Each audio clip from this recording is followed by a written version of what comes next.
Bismillahirrahmanirrahim. Assalamualaikum warahmatullahi wabarakatuh. Innal hamdalillah nahmaduhu wa nasta'inuhu wa nastaghfiruh wa na'udzubillahi min syururi anfusina wa min sayyiati a'malina may yahdihillahu fala mudhillalah wa may yudlilhu fala hadiyalah. Asyhadu an la ilaha illallah wa asyhadu anna Muhammadan abduhu wa rasuluh. Allahumma sholli ala Muhammad wa ala ali Muhammad. Para pemirsa, pendengar, dan hadirin yang dirahmati Allah. Hampir sebulan penuh dan beberapa hari lagi kita akan menyelesaikan ibadah saum kita. Tentu pada saat ketika kita menyelesaikan ibadah saum, ada keterkaitan bahwa kita menghadirkan kehadiran Allah. Muraqabah ya, berkaitan dengan Allah mengawasi setiap gerak langkah kita. Maka pesan ibadah saum, kita senantiasa diawasi oleh Allah. Ibadah saum, salah satunya adalah al-imsak, menahan.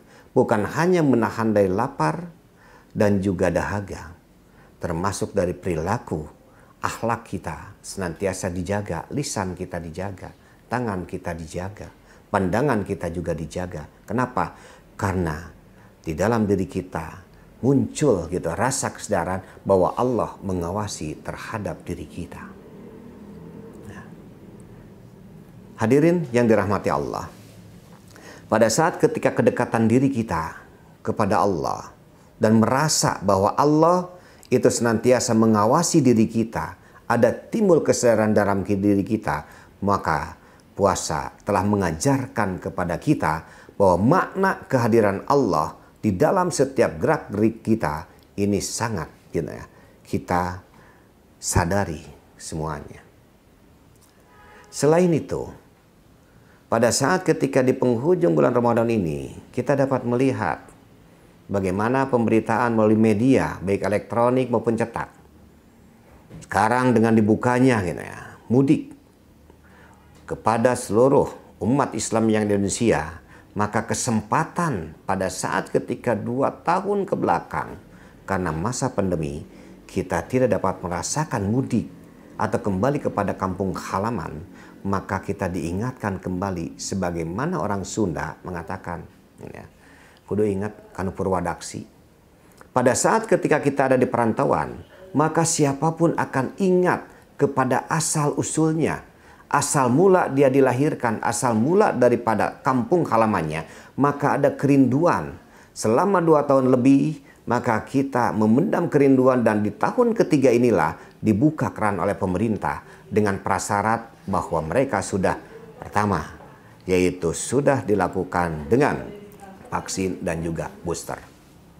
Ini adalah merupakan satu kegembiraan bagi umat Islam pada saat ketika mudik lebaran ini dibuka oleh pemerintah. Kita menyiapkan 2 tahun lebih, kita menyiapkan untuk mudik. Kita menyiapkan berbagai macam materi bingkisan, kemudian kita menyiapkan uang. Kemudian kita menyiapkan hal-hal yang dapat kita jadikan oleh-oleh dan bingkisan bagi keluarga kita, orang tua kita, tetangga kita, bahkan kepada anak-anak atau saudara-saudara kita yang ada di kampung itu. Itu pada saat ketika kita mudik ke kampung halaman kita. Tapi pernahkah kita berpikir bahwa makna mudik yang sebenarnya, yang sesungguhnya itu adalah inna lillahi wa inna ilaihi rajiun. Sesungguhnya kita berasal dari Allah dan akan kembali kepada Allah. Dalam arti mudik ke kampung akhirat itulah mudik yang sesungguhnya. Mudik yang sejati. Persoalannya, pada saat ketika kita di dunia ini, ketika mudik ke kampung, kita menyiapkan berbagai macam apa yang akan dibawa oleh kita pada saat ketika kita mudik ke kampung halaman. Maka pada saat ketika kita mudik ke kampung akhirat, apa yang harus kita siapkan? Bekal apa yang harus kita siapkan? Maka di sini dijelaskan oleh Allah bahwa bekal yang harus kita bawa pada saat ketika mudik ke kampung akhirat, kembali kepada Allah, maka ketakwaan. Bekal takwa inilah yang menjadi prioritas kita, yang jadikan oleh kita, yang kita tuju, sehingga pesan daripada ibadah saum tujuannya adalah la'allakum tattaqun, yaitu semata-mata untuk menggapai dan mudah-mudahan kita termasuk pada orang-orang yang bertakwa. Ibadah saum bukan hanya mendidik kepada kita kejujuran, kedisiplinan, tetapi ibadah saum juga mendidik kepada kita ada pesan ibadah saum yang kalau kita kaitkan dengan Quran Surat Ali Imran 134, maka ada 3 pesan kurang lebih. Yang pertama, alladzina yunfikuna fis-sarra'i wad-dharra'i. Pada saat ketika kita dari pesan ibadah saum, senantiasa kita gemar berinfak, gemar bersedekah, baik pada saat ketika kita diberikan kenikmatan oleh Allah maupun dalam keadaan sempit, dikurangi kenikmatan oleh Allah, maka kita senantiasa biasakan untuk senantiasa infak dan sedekah. Begitu juga zakatnya. Apalagi saat ini mengakhiri ibadah Ramadan, zakat fitrah ini sangat dipentingkan. Yang kedua, wal kadhiminal ghaidha. Yang kedua adalah menahan amarah. Pada saat ketika ibadah saum, kita tidak hanya menahan makan dan minum, tetapi kita menahan amarah kita. Sampai Rasul menegaskan, pada saat ketika ada orang yang mengajak untuk bertengkar, orang yang mengajak untuk berselisih, bahkan gitu kan, ada orang yang mengajak untuk duel, maka ucapkan oleh kita, inni shaimun, aku sedang berpuasa. Ucapkan lagi, inni shaimun, aku sedang berpuasa. Maka pada saat itu, kita akan menyadarkan kepada teman kita yang mengajak untuk berselisih atau bertengkar. Dan yang terakhir, yang ketiga adalah wal afina anin nas, yaitu yang ketiganya adalah memberikan maaf kepada orang-orang yang sudah menyakiti kita. Bukakan pintu hati kita untuk menerima gitu, permohonan maaf dari orang yang pernah menyakiti kita, dari orang-orang yang pernah gitu kan melakukan kesalahan kepada kita. Maka diibaratkan kalau sebuah tulisan, kalau kita lihat tulisan, kemudian satu saat tulisan itu kita hapus dengan penghapus.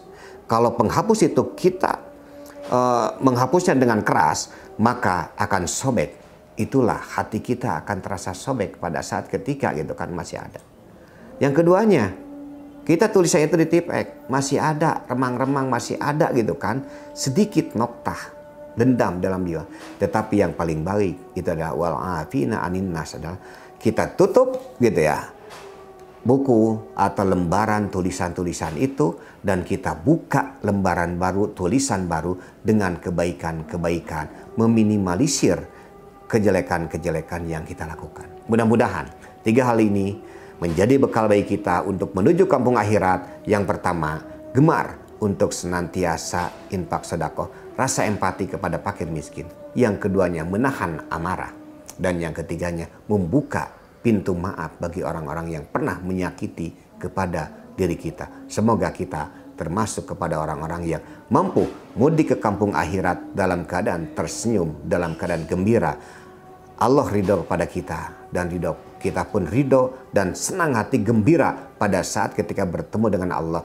Inilah bahwa keutamaan daripada ibadah saum mendapatkan 2 kebahagiaan. 1 kebahagiaan pada saat ketika berbuka pada saat maghrib, dan yang keduanya adalah kebahagiaan pada saat ketika bertemu dengan Sang Pencipta, dengan Allah Rabbul Alamin, dengan Allah sebagai Khalik kita.